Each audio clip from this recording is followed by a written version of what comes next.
पुर्तगाली, ईसाई धर्म, मसाले और मारकाट। 20 मई सन 1498 को कालीकट के उत्तर में मालाबार तट पर कुछ जहाज आकर रुके। ये कोई आम जहाज नहीं थे। ये जहाज यूरोप से समंदर के जरिए भारत आने वाले पहले जहाज थे। इन्हीं जहाजों से उतरकर वास्को डी गामा और उसके अन्य पुर्तगाली साथियों ने भारत की धरती पर कदम रखा। जहाजों से उतरकर ये लोग कालीकट के बाजारों में पहुंचे।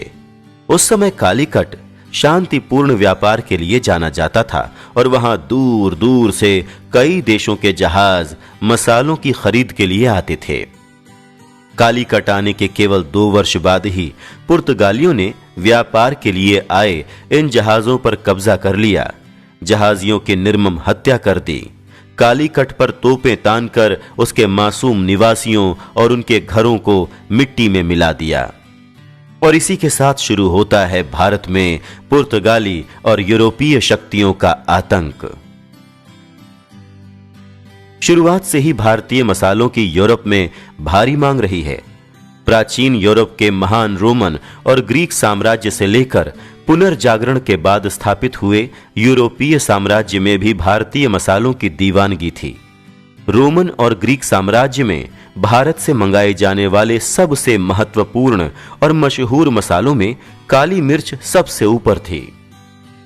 वास्को डी गामा जब समुद्र के रास्ते सन 1498 में भारत आता है तो यूरोप के साथ मसालों के व्यापार में एक नई क्रांति आ जाती है। वास्को डी गामा द्वारा समुद्री रास्ता खोजे जाने से पहले दक्षिण भारत में पैदा होने वाले भारतीय मसाले उत्तर भारत से होते हुए जमीनी रास्तों के जरिए यूरोप पहुंचाए जाते थे। फिर समुद्र मार्ग के जरिए भारी मात्रा में मसाले अधिक आसानी से यूरोप पहुंचाए जाने लगे। भारत के मसाले यूरोप तक कैसे पहुंचे, इसकी कहानी भी बहुत दिलचस्प है। दरअसल यूरोपीय लोगों से पहले भारतीय मसालों का चस्का मिस्र के शासकों को लगा था। भारतीय मसाले और खास तौर पर काली मिर्च मिस्र की सभ्यता का हिस्सा बन गया था। यहां तक कि यह पाया गया कि मिस्र के शासकों के शरीर को मृत्यु के बाद लंबे समय तक सहेजने के लिए भी भारतीय मसालों की सहायता ली जाती थी। इसी प्रकार मिस्र की सभ्यता में भारतीय मसालों को अहम स्थान हासिल था। मिस्र पर रोमन शासक ऑगस्टस द्वारा कब्जा किए जाने के साथ ही यूरोप और भारतीय मसालों का कनेक्शन शुरू हो गया। कहा जाता है कि मिस्र फतह करने वाले रोमन बादशाह ऑगस्टस को काली मिर्च इतनी पसंद थी कि उन्होंने अपने खाने में जायका बढ़ाने के लिए इसका इस्तेमाल करना शुरू कर दिया था। मिस्र पर कब्जा करने के बाद रोम की जनता के लिए भारतीय मसाले आसानी से हासिल होने वाली चीज बन गए। पहली शताब्दी का अंत होने तक रोम ने पूरे तरीके से मसालों के व्यापार पर अपना कब्जा जमा लिया था। रोम में भारतीय मसालों की मांग इतनी अधिक बढ़ चुकी थी कि उनके शासकों ने भारतीय मसालों और खास तौर पर काली मिर्च को इकट्ठा करने के लिए विशेष गोदाम बनवाए। इनके अवशेष आज भी ब्रिटेन और फ्रांस में पाए जाते हैं। भारत के मसाले सरकारी खजाने पर बहुत भारी पड़ा करते थे, लेकिन मसालों के व्यापार के जरिए भारत में भी रोम से कुछ ऐसी चीजें पहुंची जिनकी भारत के बाजारों में खूब मांग रहती थी। भारत के पुरुष रोम के कोरल के उतने ही दीवाने थे जितनी दीवानी रोम की महिलाएं भारत के मोतियों के प्रति थीं। मिस्र पर कब्जा करने के बाद रोमन साम्राज्य द्वारा अदन की खाड़ी में मौजूद मुख्य अरबी बंदरगाह को नष्ट कर दिया गया था। इसकी जगह रोम के शासकों ने अरब सागर में मौजूद विभिन्न छोटे छोटे बंदरगाहों के साथ संधि कर ली। इन बंदरगाहों के जरिए कई वर्षों तक रोमन साम्राज्य और भारत के बीच मालाबार तट के जरिए मसालों का व्यापार होता रहा। लेकिन 4वीं सदी आते आते रोम साम्राज्य कमजोर पड़ चुका था और अपने ही अंत की ओर बढ़ रहा था। कहा जाता है कि सन 408 ईस्वी में जब अलारिक प्रथम ने रोम का घेराव किया तो फिरौती के तौर पर उसने 3000 किलो काली मिर्च की मांग की थी। रोमन साम्राज्य नष्ट होने के बाद यूरोप और भारत के बीच मसालों का व्यापार पूरी तरह से बंद हो गया था। इसके बाद मसालों का ये व्यापार वापस अरब की दुनिया से जुड़ गया। 15वीं शताब्दी में पुर्तगालियों के आगमन तक अरब सागर पर अरब का पूरी तरीके से नियंत्रण रहा। घुमंतु इतिहासकार इब्न बतूता ने अरब सागर में भारत और अरब के बीच होने वाले इस व्यापार के बारे में काफी कुछ लिखा है। अपनी यात्रा के दौरान इब्न बतूता कालीकट, किलोन एवं मालाबार तट के अन्य जगहों पर भी गए थे, लेकिन अन्य अरबी लेखकों की तरह इब्न बतूता की किताबें उस समय यूरोप में नहीं पहुंच पाई थीं। हालांकि खुशकिस्मती से यूरोप के कुछ ऐसे इतिहासकार थे जिनकी यात्राओं की कहानी उन तक पहुंच पाई थी। इनमें फ्रांस के डोमिनिकन मिशनरी जोडानस और इटली के फ्रांसिस्कन मिशनरी ऑड्रिक ऑफ पोर्डनॉन के नाम शामिल थे। ये दोनों व्यक्ति 14वीं शताब्दी की शुरुआत में मालाबार के तट पर आए। जोडानस ने मालाबार तट के शहर किलोन के लोगों की जिंदगी की बेहतरीन तस्वीर पेश की। यहां वो एक ईसाई मिशनरी स्थापित करना चाहता था। इसके अलावा जोडानस ने यहां के मसालों का बहुत ही सटीक विवरण पेश किया था। जोडानस ने पोप से दरखास्त की थी कि भारतीय सागर में एक ईसाई फ्लीट की स्थापना की जाए। वास्को डी गामा वर्ष 1498 में जब पहली बार कालीकट के तट पर उतरा तो उसकी मुलाकात कालीकट के शासक जमोरिन के एक प्रतिनिधि से कराई गई। जब वास्को डी गामा कालीकट आया था तो उस समय जमोरिन यात्रा पर गए हुए थे। उनकी अनुपस्थिति में वास्को डी गामा को कालीकट के एक मंदिर में ले जाया गया। वास्को डी गामा को कालीकट में ईसाई लोगों की मौजूदगी का इतना अधिक भरोसा था कि उसे लगा कि वो एक चर्च में आया हुआ है।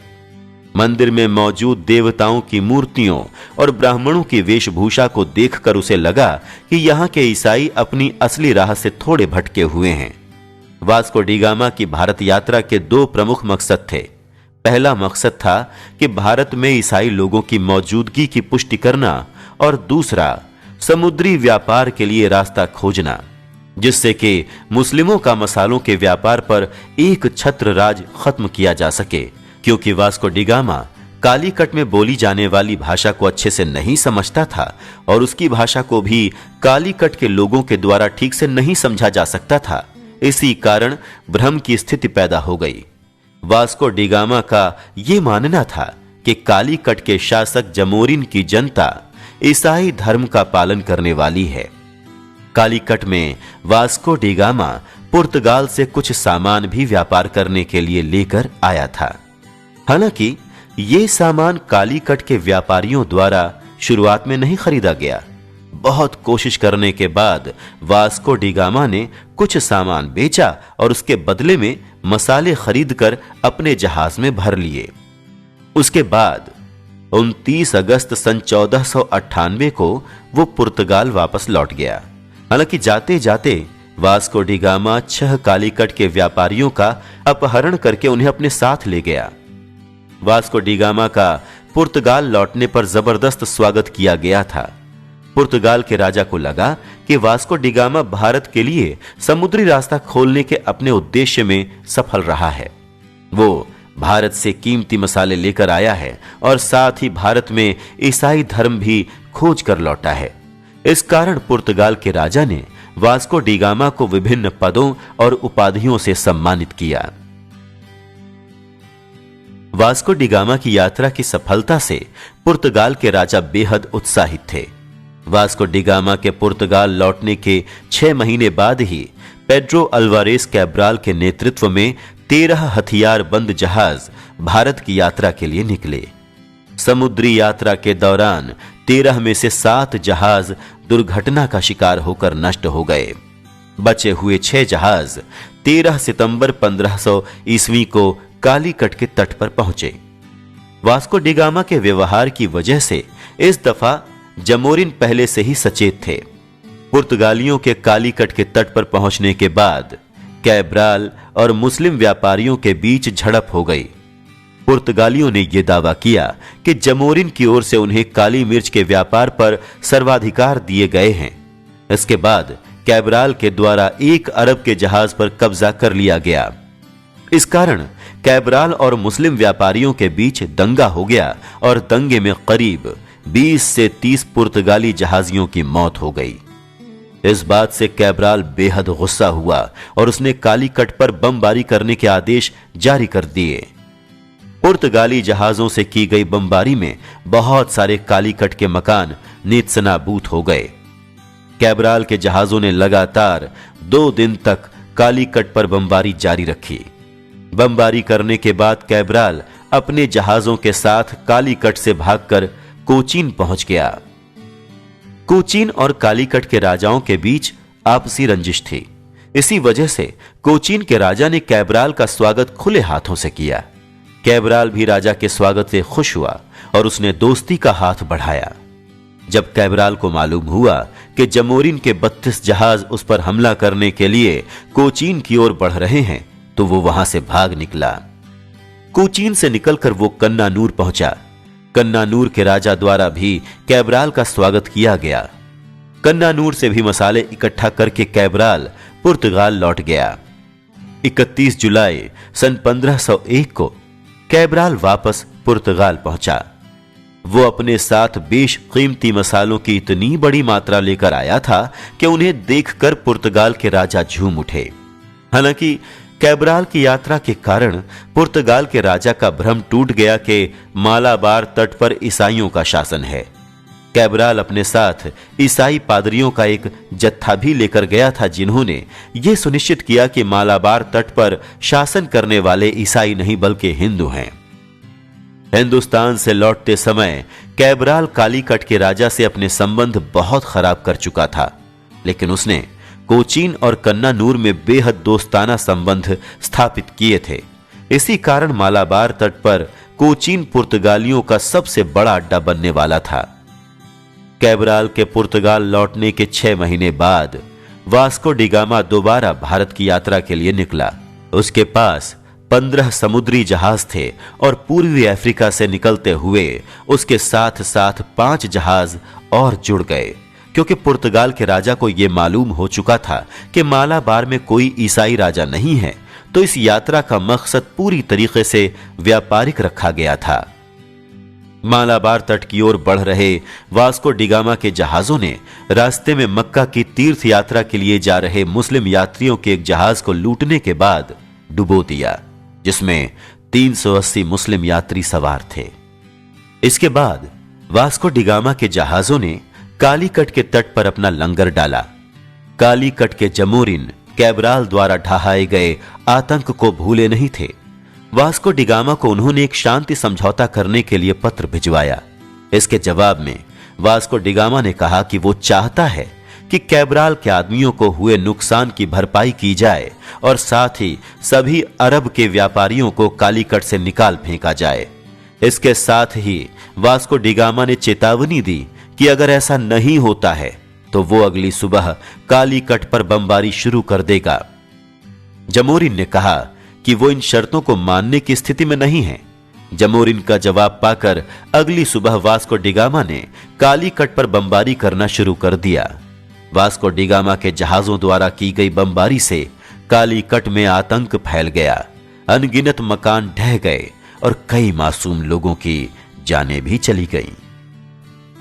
वास्को डिगामा ने इसके बाद 6 जहाजों को कालीकट के तट पर कब्जा जारी रखने के लिए पीछे छोड़ दिया और खुद कोचीन के लिए निकल पड़ा।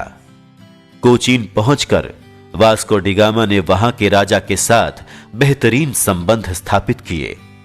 कोचीन के हिंदू राजा के साथ मिलकर वास्को डिगामा ने वहां के मुस्लिम व्यापारियों की स्थिति और खराब कर दी। लेकिन वास्को डिगामा की बर्बरता केवल मुस्लिमों तक ही सीमित नहीं रही। जमोरिन का संदेश लेकर जब एक ब्राह्मण पुजारी वास्को डिगामा के पास आया तो उसने ब्राह्मण पुजारी को गर्म सलाखों से जलवाया। इसके बाद उसने ब्राह्मण पुजारी के होंठ और कान काट दिए तथा उसे कुत्ते के कान लगाकर जमोरिन के पास वापस भेज दिया। कोचीन में रहते हुए वास्को डिगामा ने फैक्ट्री स्थापित करने के लिए राजा के साथ आधिकारिक समझौता कर लिया। इसके बाद वो कन्नानूर गया और वहां से अदरक अपने जहाजों में इकट्ठा करवा ली। इसके साथ ही कन्नानूर में भी वास्को डिगामा को फैक्ट्री स्थापित करने की आधिकारिक अनुमति वहां के राजा से प्राप्त हो गई। वास्को डिगामा ने अपने चाचा विंसेंट सोड्रे को 5 जहाज कन्नानूर और कोचीन की फैक्ट्रियों की सुरक्षा के लिए सौंपे और वापस पुर्तगाल लौट गया। सन 1524 ईस्वी में वास्को डिगामा दोबारा भारत वायसराय बनकर लौटता है, लेकिन वायसराय बनने के 3 माह बाद ही भारत में ही उसकी मृत्यु हो जाती है।